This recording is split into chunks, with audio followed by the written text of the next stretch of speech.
the sky wide and cast long shadows over Olympus. Rain fell in torrential sheets and newborn rivers ran through the gardens of the gods. Oleron watched the skies weep and wondered if Tiamat were behind him. The likelihood was strong. Shaking the heavens was common and indicator of a divine annoyance, after all. Then Tiamat had much to be annoyed about. Had she not been attacked in her own home by gods she had welcomed as guests? Oleron thumped a fist against the balustrade of the portico and bowed his head. It's getting worse, Hera said. She stood behind him, her shawl wrapped tight around about her. Even Zeus, at his most wrathful, could not make it storm with such ferocity. She paused. Don't tell him I said that. He is quite sensitive about such things. Oleron smiled and lifted his head. I would not dream of it, he glanced at her. Has the Baron returned yet? I would hear what the gods of the dead have to say about our neighbor. He asked Sammy, along with several others, to investigate Tiamat's origin, mostly to ascertain the veracity of her claims. He had hopes that the gods of the dead might know something of her, for their memories stretched further and deeper than most. Hera frowned. He has not done knowing Sandy. He will show up at the most inopportune time. She joined him on the boarding. Oleron sensed the looming, watchful presence of Argus somewhere behind him. What do you make of this King Gilgamesh? Troublesome, says Oleron. Gilgamesh had made himself at home in Olympus, and many of the gods had loved him. In truth, it was hard not to like him. He was gregarious and good-humored, friendly, if a touch arrogant. Hera laughed. My thoughts exactly. Zeus seems taken with him. Yes, well, he's always had terrible taste. Present company accepted, of course. Oleron said. I will say that many seem to share his opinion of the gentleman, and he is doing his best to convince them of the rightness of his cause. In the days since his arrival, Gilgamesh had visited representatives from several pantheons, and the number of those who counted themselves as allies was growing. But a cause you do not seem eager to embrace, Hera said. Should I be? Gilgamesh, however right his cause may be, provoked one who might have been a friend of us. Elrond gestured to the distant temple palace. Now the heavens rage and the rivers flood their banks, a sure sign that Tiamat is enraged. She will move against us soon. I hope that we will be ready to meet her. So he had left the defensive preparations in hands of Ares and Athena, a choice he had hoped not to have cause to regret. Hera was silent for several moments. Then, do you fear her? Oleron considered the question. No, but I am not yet strong enough to match her. Should she decide we are her followers, he looked down at his hands. And were I to call upon my full might to face her, as I did with Cthulhu, I fear this world will not survive. Wow, these writers are good.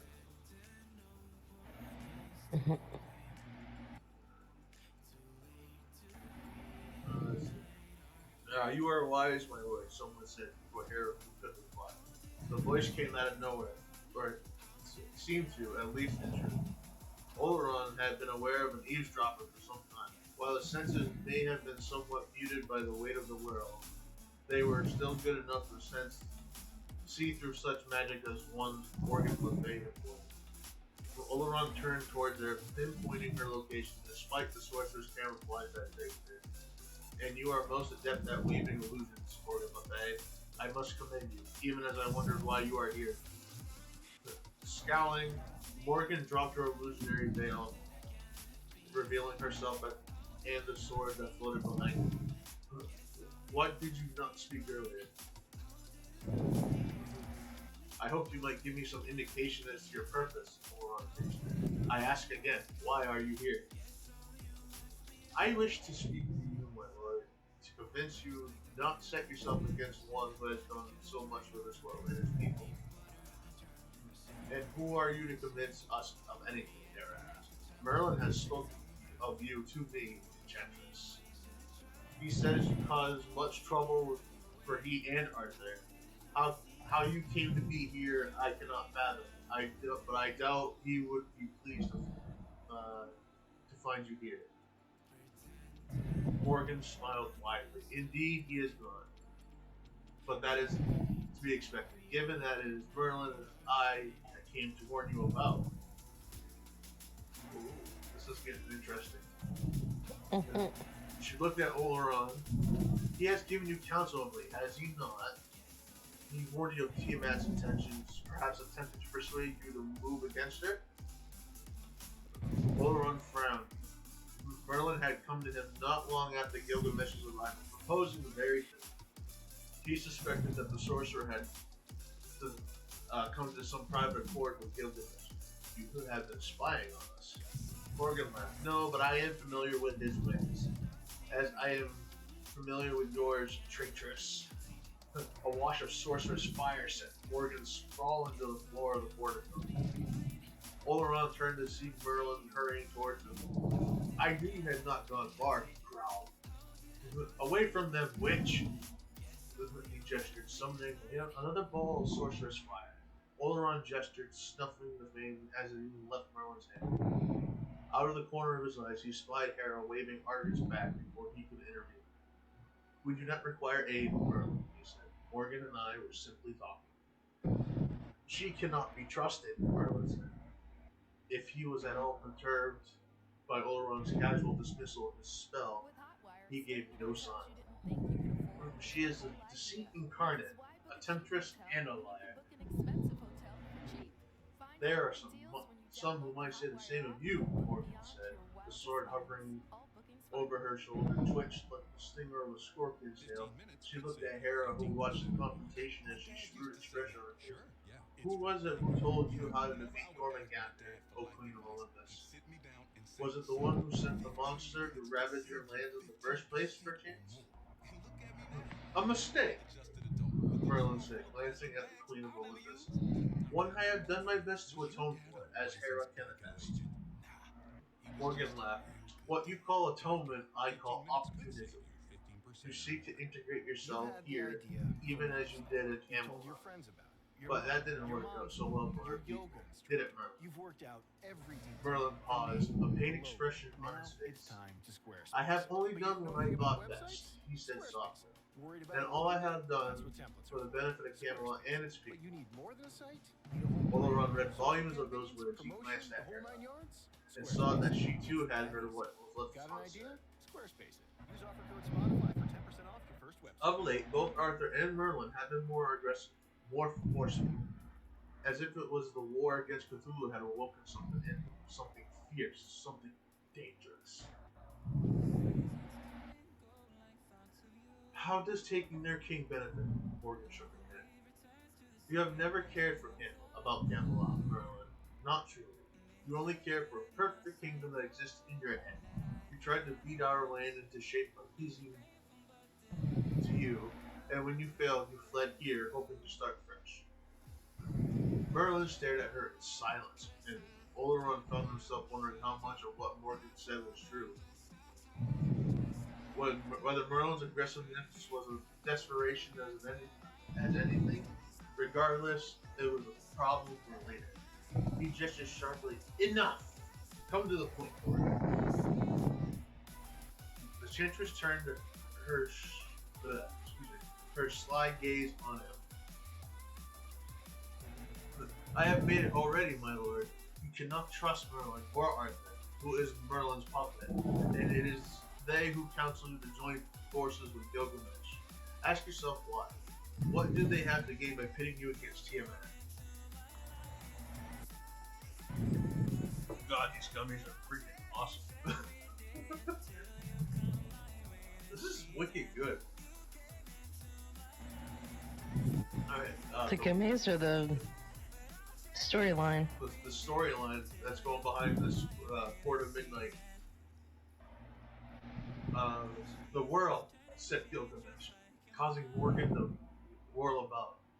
He leaned casually against the entrance of the portico, studying her with a keen eye. Arthur stood behind him, a neutral expression on his face, but his hand was on his sword. Gilgamesh stroked his beard as he continued. As the sea seeks to devour the land, so too will she seek to make this world her own. She cannot help herself. It is not in her true nature to share, nor is it in ours. But her time has passed, and ours has only just begun. What has passed once may come around again, Morgan said. And then it passes once more. That is the way of things.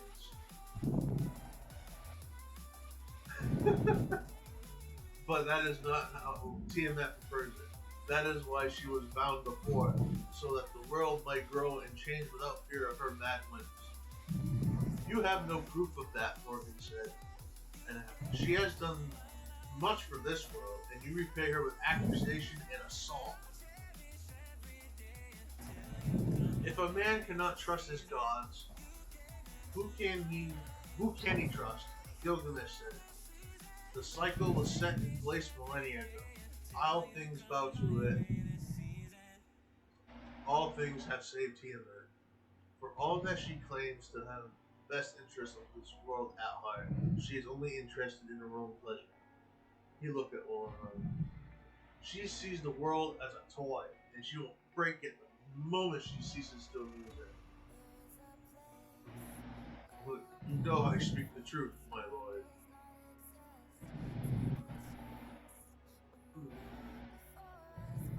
The world, the cycle, was already broken. By him, Morgan said, pointing an accusing finger at Merlin, whose face tightened in dismay. Who is to say she is not the one to repair it? Me, Gilgamesh said, turning back to him. I say it. As I say, I will be the one to send her back to her dreamless slumber. Because someone must, before she cracks the world asunder in her inevitable anger. His hand fell to the hilt of his sword. I will save this world, whatever the cost. I am Gilgamesh, king of Ura, and this I have sworn. Ooh, go Gilgamesh. Wow. Morgan bared her teeth in a mirthless smile. Her eyes found Arthur's. He is as arrogant as you, Arthur. You're a good match for one another. Elrond watched them, weighing their words and the intent behind them. He laughed softly and found all eyes drawn to him. I have heard these arguments before, he said. Not the same words, perhaps, but the same meaning. Change versus stagnation, order and chaos, stability and uncertainty. Two sides of the same coin. He looked up, wishing he could see the stars, wishing in his heart of hearts that he could return to them. But he could not. Not while the world was in danger by the desires of God and man alike. His hands clenched. Tiamat may have been a friend to us, even if she is a friend to the world, but not now. I left the stars in order to keep the gods from destroying the very thing they sought to claim. And I stand against Tiamat for the same reason. Gilgamesh smiled. Before he could speak, Oleron went on. But I am no friend to you either, King Gilgamesh. Allies, yes, but not friends.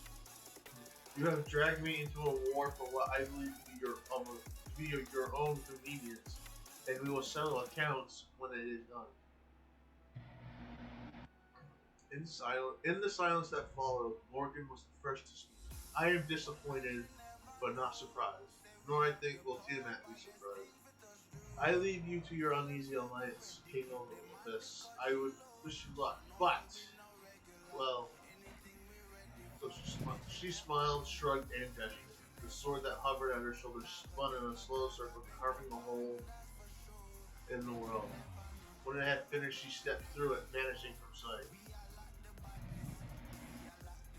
Oleron turned to Hera. I want to speak to both Ares and Athena now. Morgan stepped through the hole carved by her sword in the immense pillared hall at Tiamat's palace temple. Thick curtains of greenery hung between the pillars, blocking off all sight of the storm outside. The vines stirred slightly as she appeared, and she realized that her arrival had not gone unnoticed. She smiled. Almost instantly, she detected the presence of a great shape, predatory and yet magnificent, stalking among the forest pillars that lined the chamber before her. She heard a crackle of magic and looked up. And who might you be? Tiana said. Her voice like the crash of waves upon the shore. Glittering talons gently tapped the floor either side of Morgan, blocking her path of escape. A long fan-like tail swayed through the air, and when it passed, most lights danced in the air. A spy? An ally, Morgan said, lifting her chin. She met Tiamat's gaze without flinching. This being mighty true. This being was mighty true, but she had dealt with creatures more powerful than herself more than once. But who? But one who comes with a price. A price. Tiamat chuckled. You seek the bargain with me. Despite her seeming amusement, Morgan could hear the warning in Tiamat's words. Name yourself then, and your price as well. Good. I am Morgan Le Fay, she bowed her head. And when I ask what I ask, only a little bit, almighty one. Mere scrap of a boon, easily granted and forgotten. I am sure, but if I have offended you in the asking, well, I shall depart and never return. Tiamat lowered her head so that her gaze was level with Morgan. And if I grant this tiny boon, what will I get in return? As I said, an ally, one who will serve your interests as if they were her own. I have allies in abundance, Tiamat said. Even now they scour the world, seeking others who might be inclined to aid me. What do I have for you? Or what needs do I have for you? You apologize. Morgan smiled. Surely you can answer that question for yourself. She spread her arms. But I will humor you if you wish. The gods are not only your foes, even now. Merlin of Camelot whispers poison into her the ear of Arthur, his king. Arthur, who came to this world to slay one dragon, and, having failed, turned his sights to another. Tiamat stretched up to her full height and peered down her snout at Morgan. And one why should one as ancient as I fear a mere king? Do you not fear Gilgamesh? Is he not a mere king? Tiamat was silent for a moment. Then choose your words with more care in the future. I am Tiamat. I fear nothing. She bent her head towards Morgan, her eyes glinting with amusement. But come, you have not, you have not yet told me your price. What is it you wish for? Morgan bowed. There is no need to discuss it now, my lord. There will be time enough in due course. Instead, let us concentrate on what I can do for you and what I have already done. She gestured in the direction of Olympus. There is much distrust among the gods. Some of it of my doing, some of it their own. But in the face of a common threat, she trailed off. Tiamat reared back. They will put aside old grudges and unite against me. Yes, I know. And I have already decided how to best deal with it. Oh? Morgan asked slowly. Tiamat gestured and the air wavered like water. An image formed. The sea, Morgan thought. The storm had been building since Gilgamesh's attack lashed at the waters, stirring them into a vast whirlpool. The sea is beautiful, is it not, child? Tiamat murmured. Like me, it is both creator and destroyer. It can give birth to legions and swallow them up. Tiamat gestured again, and Morgan felt the tug of ancient magic, far mightier than anything she or Merlin have ever employed. And it is frightened at it. Even though she was careful not to show it. What are you doing? Something I should have done from the beginning. Tiamat bared her fangs with a smile that was cold as the ocean's depth. The storm's fury increased, the whirlpool rose up in a swirling typhoon, growing larger with every passing second. Immense waves pounded the shore, growing higher and higher. It was as the sea was preparing to engulf the land. I am going to wash this land clean. Oh, shit.